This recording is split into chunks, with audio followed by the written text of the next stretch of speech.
कुआड़े जीवी जे माँ जा घर को जा माँ को कामरे सहाय्य कर तमे देखि पारु ना कि मु बा पाठ पढुची पाठ कोन ला बहुत पढी बयस 15 हेलानी काम दाम जे माँ तमे सेई फकीर मोहन को रेवती जुगरे रहि जाइछ आलो मु से କଥା मते नालो आलो पुने बरब दिनटा बही बसी गला बढ़िया विद्यालय रे सर मैथ देछथि करी कि नेबा को पड़िबो आलो मैथ कोन लो चल चल मोडा गोढासी पोड़ो बिठासी देबे ना छियो जरो देख पड़ी तू एठु गलु मु किछि करबी मु पाठ पढिबी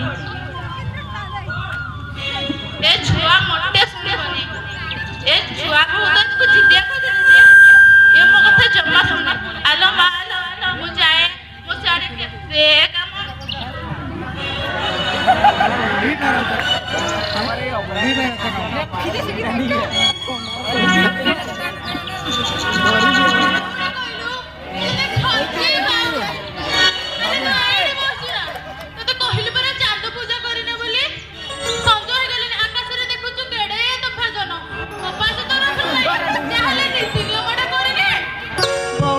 कहली परा चांद बंदेबा किछि दरकार नहीं मु सकाळे पूजा करी ठाकुरन को मुंडियाटा मारी छि परा अरे पुजारी चांद बंदेले चांद परी बरटे पाइबू देख से बाजे कथा बडा मते सुना ना तो ए अंधविश्वास आजिर जुगरे मते तोर अछि ना गो ए सुनो मो मा पुणी मते जहा कहले मु पुणी ताको कथा मानि करूदिली ना नाही ओहो सेति पई 15 वर्ष रे बाहा हे जाइछु मैट्रिक का मध्य पास करेलनी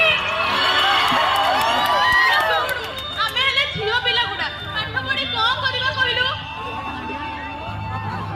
बो तू कोन देखिरा ना झियो पिला माने पाठ पढी कोन करूछंती केते बड़ पद पदवी रे रहउछंती आ हम राष्ट्रपति पुरा जने झियो पिला तू कोन जानि ना बो मते पुनी कहूछु मु जेति की कहले सेति की तो सुनु यार जिद्दी करबे हमरा अभ्यास गला जा कहले पुरा चांद बंदेबो दे दे से पूजा थाली दे मु जाई की चांद बंदे आसे तमरा टिके हे जाऊ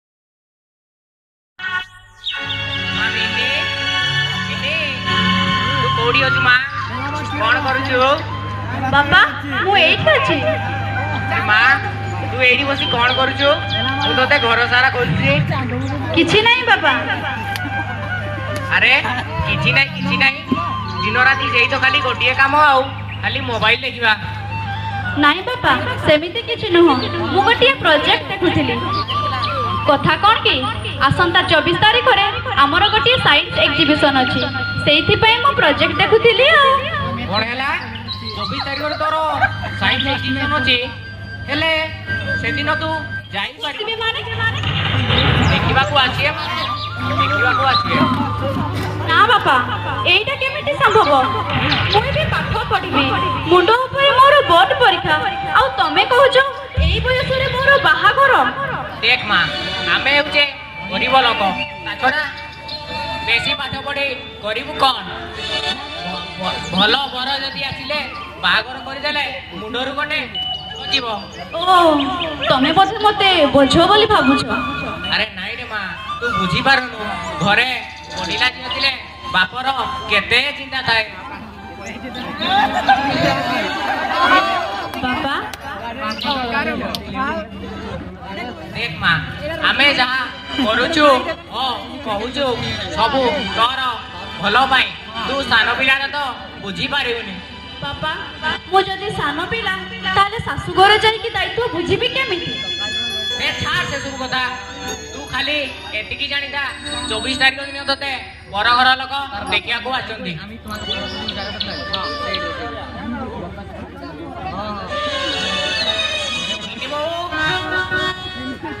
ମିନି ବୋଉ ମିନି କୁଆଡେ ଗଲା? କୁହନା କୁହନା ତା କଥା। କଣ ତ ସକାଳୁ ଧରି ସେ ଖାତା ବହି ପତ୍ରରେ ବୁଲୁଥିଲା, ମୁଁ ବି ତାକୁ ଖୋଜି ପାଉନି।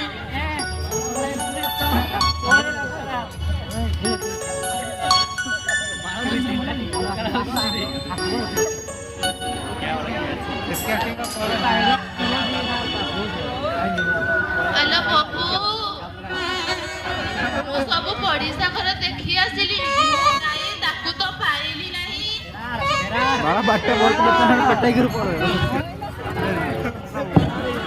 ହେଲେ ସେ କୁଆଡେ ଗଲା? ମିନି ବାପା, ତମେ ଗୋଟେ କାମ କର, ସେ ବରଘର ବାଲାଙ୍କୁ ଆଜି ଦିନଟା ପାଇଁ ମନା କରିଦବ, ଫିର ସେମାନେ ଆଉ କୋଉ କେବେ ଦେଖିବାକୁ ଚାଲି ଆସିବେ ମିନିକୁ। ହଁ ସେଇଆ ହିଁ କରିବାକୁ ପଡିବ। ହେଲେ ସେ କହୁଥିଲା ତାର କଣ ଆଜି ସାଇନ୍ସ ଏକ୍ଜିବିସନ ଅଛି ନା କଣ? ସେ ଆଉ ସ୍କୁଲ କୁ ଯାଇନି ତ। ହଁ ମୁଁ ଯାଏ ସ୍କୁଲ ଆଡେ ଟିକେ ବୁଝି ଆସେ, କାଳେ ସେ ସେଇଠି ଥିବ ଆଉ। ପପୁ ଯିବା ଚାଲେ।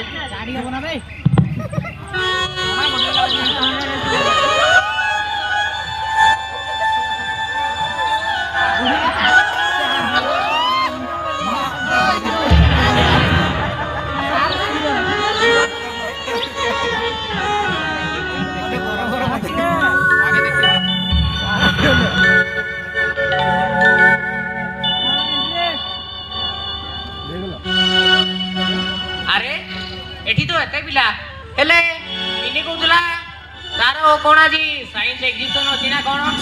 ହେଲେ ସେ ତ କାହିଁ ଦେଖାଯାଉ ନାହିଁ।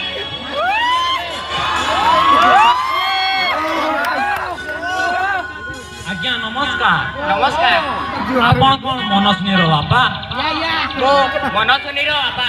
ହେଲେ ମନସ୍ୱିନୀ ସେ ସେଇ ହଲରେ ଅଛି। ସେ ପୁରା ଆମ ଡିଷ୍ଟ୍ରିକ୍ଟ ଲେଭେଲ ପାଇଁ ସିଲେକ୍ଟ ହୋଇଛି। ତାକୁ ନେଇ ଆଜି ଆମ ସ୍କୁଲ ଭାରି ଗର୍ବିତ। ଆଜ୍ଞା। ନିଶ୍ଚୟ ଭାବେ ଦିନେ ସଫଳ ହବ। ହଁ ଏଇ ତ ମନସ୍ୱିନୀ ଆସିଲାଣି। ବାପା ଏଇ ଦେଖ, ମୁଁ ଡିଷ୍ଟ୍ରିକ୍ଟ ଲେଭେଲ ପାଇଁ ସିଲେକ୍ଟ ହେଇଛି। ହଁ ମା ହଁ। ହେଲେ ତୁ ଆଜି ଏମିତି ନ କହି ଘରୁ ପଳେଇ ଆସିଲୁ ଯେ? ବାପା ତମେ ଯାହା କରିବାକୁ ଯାଉଛ ସେଥିରେ ମୁଁ ଖୁସି ନୁହଁ। ତମେ ଭୁଲ କରୁଛ ବାପା, ସେଇଥିପାଇଁ ମୁଁ ଭୟରେ। କଣ ହେଇଛି ମନସ୍ୱିନୀ? ସାର୍ ବାପା ମୋର ବିବାହ କରିବାକୁ ଚାହୁଁଥିଲେ, ଆଉ ଆଜି ସେଇ ବରଘର ଲୋକ ମୋତେ ଦେଖିବା ପାଇଁ ଆସିଥାନ୍ତେ, ସେଇଥିପାଇଁ ମୁଁ ଲୁଚି ପଳେଇ ଆସିଛି। ଦାସ ବାବୁ, ଆପଣ ଏ କଣ କରୁଛନ୍ତି? ଆଜ୍ଞା ଆମେ ଗରିବ ଲୋକ, ଆମର ଏତେ ଧନ କାହିଁ ଯେ ସେ ବେଶୀ ପାଠ ପଢିବ। ତା ଛଡା ଭଲ ବର ଭଲ ଘରଟିଏ ମିଳିଥିଲା ତ ଭାବୁଥିଲେ ବାହାଘର ତାର ଶେଷ କରିଦେଇଥିଲେ। ମୁଣ୍ଡରୁ ଗୋଟେ ଦୁଃଖ ଯିବ। ଦୁଃଖ ଯିବନି ଦାସ ବାବୁ, ବରଂ ଦୁଃଖ ଆହୁରି ବଢିବ। ଆପଣ ଆଜ୍ଞା ଯାହା କରୁଛନ୍ତି ଭୁଲ କରୁଛନ୍ତି। ଆପଣ ଜାଣିପାରୁନାହାନ୍ତି ଆପଣ କେତେ ବଡ଼ ଭୁଲ କରୁଥିଲେ। ମନସ୍ୱିନୀ ଏକ ନାବାଳିକା, ଆଇନଗତ ଏବେ ତାକୁ ବିବାହ ଦେଇପାରିବନି। ତା ଛଡ଼ା ମନସ୍ୱିନୀର ମନ ଓ ଶରୀର ଏବେ ପରିପକ୍ୱ ନୁହେଁ। ସେ ସଂସାର କରି ସେ ବିବାହ କରି ସଂସାର କରିବା ପାଇଁ ଯୋଗ୍ୟ ନୁହେଁ। ଯଦି ଆପଣ ଏ ବୟସରେ ବିବାହ ଦେବେ ଆଉ ସେ ଯଦି ମା ହୁଏ ତେବେ ମା ଓ ଶିଶୁ ଦୁହିଁଙ୍କ ଜୀବନ ପ୍ରତି ବିପଦ ହିଁ ବିପଦ। ଆଉ ଜାଣିଥାନ୍ତୁ ଦାସ ବାବୁ, ସବୁଠାରୁ ବଡ଼ କଥା ହେଲା ମନସ୍ୱିନୀ ଏକ ଭଲ ଷ୍ଟୁଡେଣ୍ଟ। ସେ ପାଠଶାଠ ପଢ଼ି ନିଶ୍ଚୟ ଭାବେ ଦିନେ ଭଲ ଚାକିରିଟିଏ କରିବ, ବଡ଼ ମଣିଷଟିଏ ହୋଇପାରିବ, ଆଉ ନିଶ୍ଚୟ ଆପଣଙ୍କ ଦିନେ ଦୁଃଖ ଦୂର ହବ। ସେ ଜଣେ ମେଧାବୀ ଛାତ୍ରୀ। ମେଧାବୀ ଛାତ୍ର ଛାତ୍ରୀଙ୍କ ପଢ଼ାପଢ଼ି ପାଇଁ ସରକାର କେତେ ଯୋଜନା କରିଛନ୍ତି, କେତେ ଟଙ୍କା ଖର୍ଚ୍ଚ କରିଛନ୍ତି। ସରକାରଙ୍କ ତରଫରୁ ଏତିକି ସୁବିଧା ସୁଯୋଗ ଥାଉ ଥାଉ ଆପଣ ଆପଣଙ୍କ ଝିଅକୁ ବିବାହ କରାଇଦେବାକୁ ବସିଛନ୍ତି। ବୁଝିଲ ତ ସାର୍ କେମିତି ସବୁ ବୁଝାଇ ଦେଲେ। ତମେ ମୋତେ କଥା ଦିଅ ବାପା, ତମେ ମୋ ବାହାଘର କଥା କହିବନି। ଆଉ ଠିକ ସମୟ ଆସିଲେ ମୁଁ ମୋ ବାହାଘର କଥା କହିବି। ଆଜ୍ଞା ଆପଣ ମୋର ଆଜି ଆଖି ଖୋଲି ଦେଇଛନ୍ତି।